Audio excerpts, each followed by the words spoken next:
जय श्री सीताराम। अलग अलग ग्रह लग्न कुंडली के अलग अलग भाव में होंगे तो अपनी महादशा में वो कैसे फल देंगे इस बारे में हम चर्चा कर रहे हैं। हालांकि आपको कई वर्षों से मैं ज्योतिष सिखा रहा हूं और यूट्यूब चैनल VS एस्ट्रोलॉजी की प्लेलिस्ट एस्ट्रोलॉजी लेसन हिंदी में आपको कतारबद्ध तरीके से एक के बाद एक ऐसे सारे वीडियोस देखने को मिल जाएंगे जिन्हें देखकर, जिन्हें सीखकर, जिन्हें समझकर आप एक बेसिक एस्ट्रोलॉजर जरूर से बन सकते हैं। अभी आज हम बात कर रहे हैं बुध, मतलब ये जो सीरीज चल रही है अब बुध महाराज की सीरीज चल रही है। मतलब बुध देवता पहले भाव में दूसरे भाव में होंगे तो कैसे फल देंगे इस बारे में हम ऑलरेडी चर्चा कर चुके हैं। आज हम बात करने वाले हैं तीसरे स्थान पर। बुध महाराज लग्न कुंडली के तृतीय स्थान पर होंगे और उनकी महादशा चलेगी तो वो अपनी महादशा में कैसे फल देंगे इस बारे में बात कर रहे हैं। मैं हमेशा ये बात सिखाते रहता हूँ, बताते रहता हूँ कि कोई भी ग्रह किसी भाव में अकेला नहीं होता है, किसी न किसी नंबर के साथ होता है। या फिर मैं ये कहता हूँ कि अलग अलग लग्न की कुंडलियों पर अलग अलग ग्रह कहाँ बैठे हैं इस बात का बहुत बड़ा प्रभाव पड़ता है और उसके अकॉर्डिंगली ही कोई ग्रह अपने अच्छे या बुरे फल देता है। मैंने कहना शुरू कर दिया कि ये ग्रह फला ग्रह इस भाव में कारक होता है और उस भाव में बैठेगा तो बहुत अच्छे फल देगा, तो भैया लगन कुंडली फिर किस काम की है? या वो जिस नंबर के साथ या जिस राशि के साथ बैठा वो नंबर और राशि वहां क्यों लिखा, फिर हटा दो, नंबर राशि खत्म कर दो। तो ऐसा नहीं होता है। कारक वगैरह सब ठीक है अपनी जगह, लेकिन हमें कौन सा लगन की कुंडली है या किस राशि के साथ कोई ग्रह बैठे हुए ये जानना बहुत ज्यादा जरूरी हो जाता है। तो मैंने ये तो आपको बता दिया और बताते भी रहता हूं, लेकिन एक बहुत विशेष बात है। विशेष बात देखिए क्या होता है कि आप चाहे केमिस्ट्री पढ़ें, आप कोई सब्जेक्ट पढ़ें, उसमें कहीं ना कहीं कुछ ना कुछ एक्सेप्शन होता है। एक्सेप्शन का मतलब क्या होता है कि एक डिस्क्लेमर होता है, मतलब ये चीज ऐसी काम करती है, लेकिन ये चीज जो है बस वो ऐसी काम नहीं करेगी और वो भी उसी के अंदर से निकल करके आती है। कहने का मतलब ये कि मैंने कहा कि अलग अलग लग्न की कुंडली में अलग अलग जगह पर बैठे हुए ग्रह लग्न के आधार पर या राशि के आधार पर फल देते हैं। लेकिन मैं ये बात हमेशा कहता हूं कि 6वें, 8वें और 12वें स्थान पर यदि कोई ग्रह बैठेगा तो कोई सी भी लगन की कुंडली हो, सामान्यतः ग्रह खराब ही फल देंगे, चाहे लगन की कुंडली कोई सी हो, चाहे कोई सी नंबर के साथ बैठे। मैं ये बात जरूर कहता हूं। अच्छा, इसी के साथ में तृतीय स्थान की जब बात आती है तो भी मैं आंशिक तौर पर यही बात कहता हूं कि तृतीय स्थान में भी कोई भी ग्रह बैठेगा तो सामान्यतः अपनी महादशा में अच्छे फल नहीं देगा। तो सामान्यतः में अच्छे फल नहीं देगा तो क्या विशेष परिस्थिति में अच्छे फल देगा? तो हाँ, कुछ अच्छे फल वो दे सकता है। तो क्या अच्छे फल देगा और जब अच्छे फल नहीं देगा तो क्या अच्छे फल नहीं देगा, इस बारे में हम विस्तार से समझते हैं। तो पहले तो आप ये मानिए, ये समझिए कि तृतीय स्थान का मतलब होता क्या है। तृतीय स्थान का मतलब होता है भाग दौड़, फिजूल की मेहनत, फिजूल का कर्म। फिजूल मतलब कि मैं कोई काम कर रहा हूं, उस काम को मुझे करना है। जैसे मैं ये उदाहरण हमेशा देता हूं, ये ब्लैक पेन है, ये रेड पेन है। इस रेड पेन को मैंने कहा कि आप ब्लैक पेन तक जाओ, तो जाना है तो ये चली गई, दोनों मिल गए। लेकिन अब वही सेकंड केस आप देखिए, मैंने कहा इस रेड पेन को कि यहां तक जाओ, तो ये गई, ये गई। आप समझे क्या हुआ? एक बार में सीधी चली गई, एक बार में घूमते फिरते गई। इसका मतलब क्या है? इसका मतलब यह है कि सीधा जाना था लेकिन फिर भी फिजूल की मेहनत करी, फिजूल का कर्म किया, फिजूल का हार्डवर्क किया और तो जाकर के ये पेन पहुंच पाई। तो मैं कहना क्या चाहता हूं? मैं कहना ये चाहता हूं कि फिजूल की मेहनत को तृतीय स्थान इंडिकेट करता है। अच्छा, पराक्रम, साहस, धैर्य को भी लग्न कुंडली का तृतीय स्थान इंडिकेट करता है। छोटी मोटी यात्राओं का भाव भी होता है तृतीय स्थान। और तृतीय स्थान पर यदि बुध ग्रह बैठे हैं तो ये अपने 7वें भाव के भी प्रभाव देंगे। इसका क्या मतलब था? इसका मतलब ये था कि बुध महाराज जहां पर बैठते हैं वहां के तो प्रभाव देंगे, सीधी सी बात है, मतलब तीसरे भाव में तो देंगे। लेकिन इनकी एक दृष्टि होती है, उसे हम कहते हैं 7वीं दृष्टि।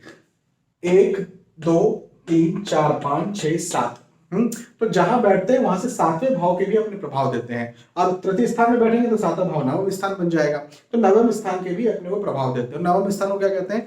भाग्य का स्थान। वैसे पिता का स्थान भी होता है, धर्म अध्यात्म का स्थान भी होता है, यात्राओं का स्थान भी होता है, लेकिन भाग्य का स्थान मुख्यतः इसे माना जाता है। तो तृतीय भाव में यदि कोई ग्रह बैठ रहा है तो फिजूल की भागदौड़ कहां बनाएगा? उसके भाग्य में बनाएगा। ठीक है। अब मैंने कुछ नंबर्स यहाँ पर बीच में लिख करके रखे हैं। अब आप इस बात को लेकर के बड़े सोच में होंगे कि ये नंबर्स क्यों लिखे होंगे। तो ये नंबर्स इसलिए लिखे हैं कि सामान्यतः भाग दौड़, मेहनत, हार्डवर्क, फिजूल का परिश्रम, ये तो बुध महाराज ने तृतीय स्थान पर बैठना है और उनकी महादशा का चलना है तो बनाना ही बनाना है। बिल्कुल बनाएंगे, बिल्कुल परेशान करेंगे, व्यक्ति को दबाव डालेंगे, प्रेशर डालेंगे, तनाव डालेंगे, भगाएंगे, दौड़ाएंगे, चाहे किसी नंबर किसी राशि के साथ हो, चाहे किसी भी लगन की कुंडली में हो। लेकिन ये जो नंबर्स हैं, यदि इन नंबर की लगन कुंडली बन गई, मतलब वृषभ लगन की कुंडली हो, मिथुन लगन, कन्या, तुला और मकर और कुंभ, यदि इन लगन की कुंडली है और उसमें बुध महाराज तृतीय स्थान में बैठे हैं, तो भी भागदौड़ तो होगी, जो भी मैंने आपको थोड़ी देर पहले समझाया था ना, यहां से यहां तक जाना है तो ऐसा ऐसा ऐसा ऐसा करके यहां तक पहुंचे। तो इन लगन की कुंडली होगी, तो ये जो रेड पेन है, ये ऐसा ऐसा ऐसा ऐसा ऐसा भले भागते दौड़ते फिजूल की मेहनत करते करते ब्लैक पेन तक फाइनली पहुंच जाएगा। क्या समझे आप ये समझे कि इन लगन की कुंडली में बुध महाराज तृतीय स्थान में बैठेंगे तो व्यक्ति एंड ऑफ द डे सफल जरूर हो जाएगा, मेहनत बहुत करेगा, हार्ड वर्क बहुत करेगा, परिश्रम बहुत करेगा, भागेगा दौड़ेगा बहुत, लेकिन एंड ऑफ द डे सफल हो जाएगा। लेकिन इन लगन की कुंडलियों के अलावा यदि कहीं पर बुध महाराज बैठेंगे यहां पर आकर के, हाँ,